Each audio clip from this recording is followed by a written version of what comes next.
Tonight, vanished without a trace. A family is desperate to find their loved one who's been missing for more than 2 weeks up in the high country. Good evening and thanks for joining us. I'm Mark Curtis. And I'm Kadiba Devine. Shayna Feynman was last seen in a remote area between Peach Springs and Seligman. Tonight, 12 News journalist Bianca Bono is hearing from her family who fears foul play.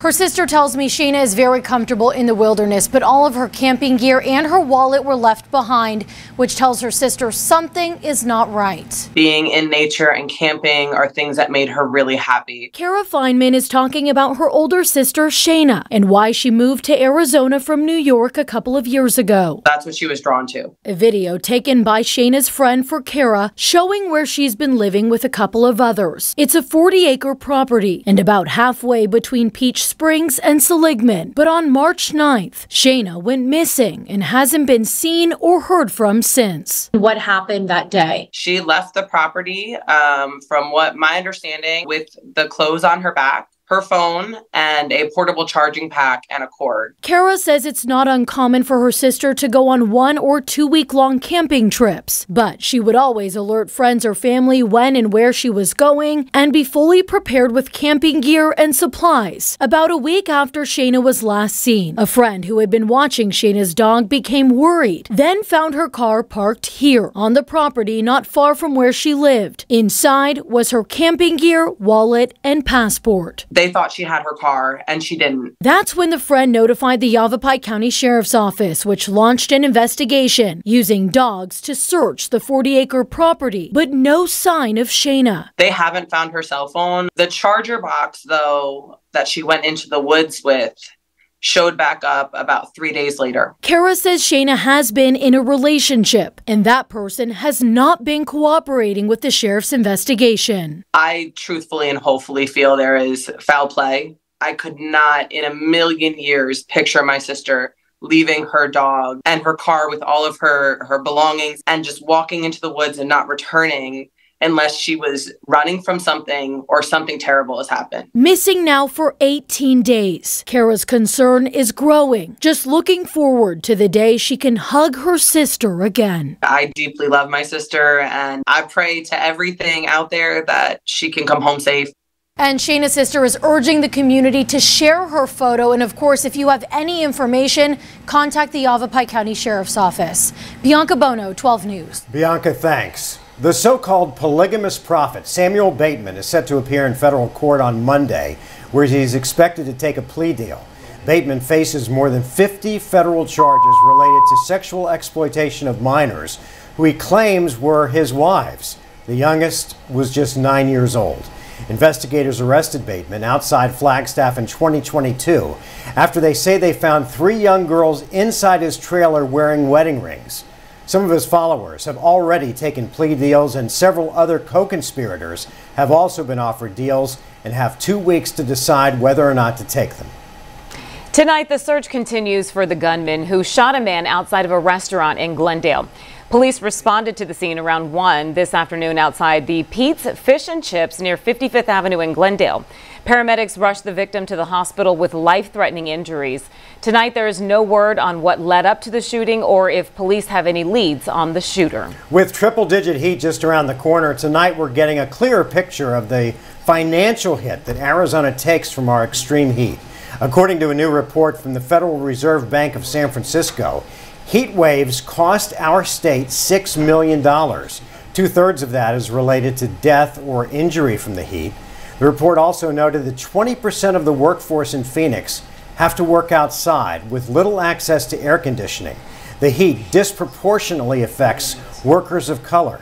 And getting through the heat, according to the Arizona State climatologist, is getting tougher with nighttime temperatures also on the rise.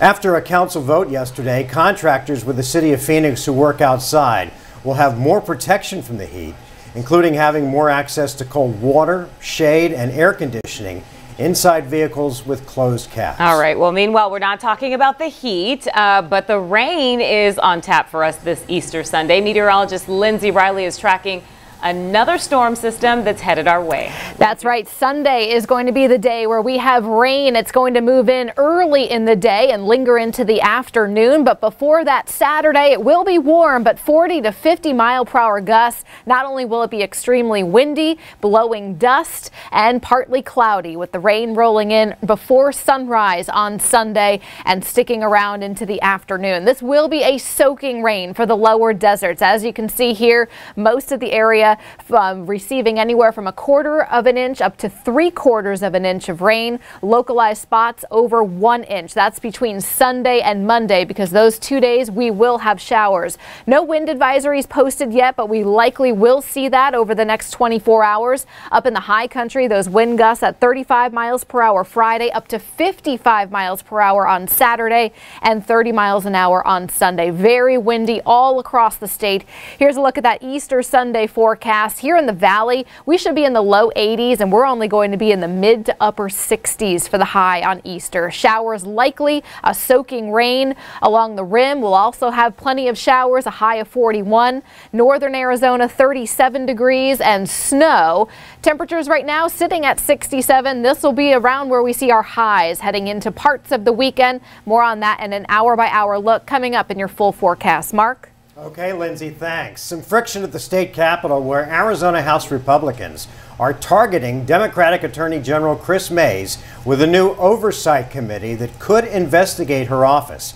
House Speaker Ben Toma said in a statement that the public and members of the House have raised serious concerns about Meyers.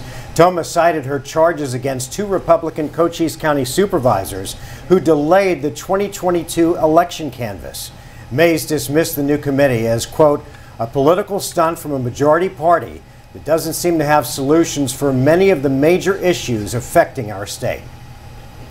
It's a troubling part of Phoenix history, housing restrictions that only allowed white residents to own homes in certain areas. The restrictions are now illegal, but 12 News journalist Bram Resnick tells us that they still exist in the deeds of some older homes all across the valley, but that could soon change. The words are ugly. I think more than anything else, just to read it and to be like, wow, these words are ugly. Those words are in the deed for Aaron Scharf's Central Phoenix home.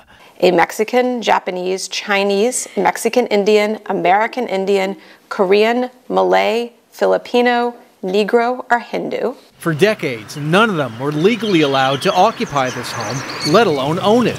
Saying, no one gets to live here unless they're working for someone white.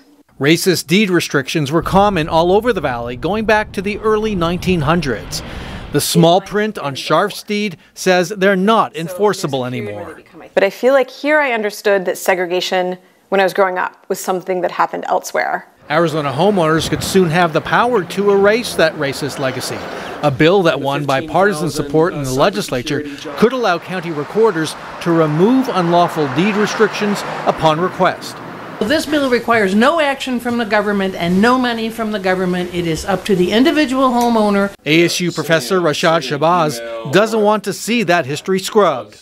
I oppose it. I oppose it. Yeah, I oppose it. Shabazz is researching a book on racist deed restrictions in the Phoenix area. We should not remove the architecture that created our cities. Instead, we should learn from it. Shabazz argues that federal housing policy that created segregated areas can be reversed. It provides us with a pathway for how we can move forward.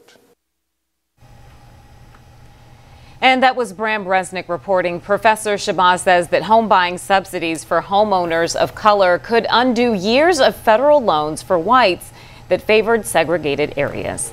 Meanwhile, a big honor today for a longtime community advocate in Phoenix. Vernell Meyers Coleman Way was unveiled at the 7th Avenue and Buckeye Road intersection. Coleman advocated for the poor and African American communities. She's even credited with bringing the Juneteenth celebration back to Phoenix in the late 60s. My mother's favorite spiritual was mine. Living shall not be in vain. Well, today is living proof that her living was not in vain. Amen. The history that's being displayed out there is so important because most people, and a lot of our young people, don't realize how we got to where we are today. Amen, amen. That was because of people like Miss Coleman. Ms. Coleman also helped organize St. Mary's Food Bank, which the organization says was the first food bank in the world. Starting tomorrow, the picnic area at the Kasa Grande ruins will be closed. The Park Service says right now that they're dealing with a toxic weed problem and will have to close the area until the end of April. The weed is called stinknet. Officials say it can cause severe skin rashes and even breathing problems. Other areas of the park will be open, but if you see the flowering weed, make sure you don't step on it, as the weed can spread off of your shoes.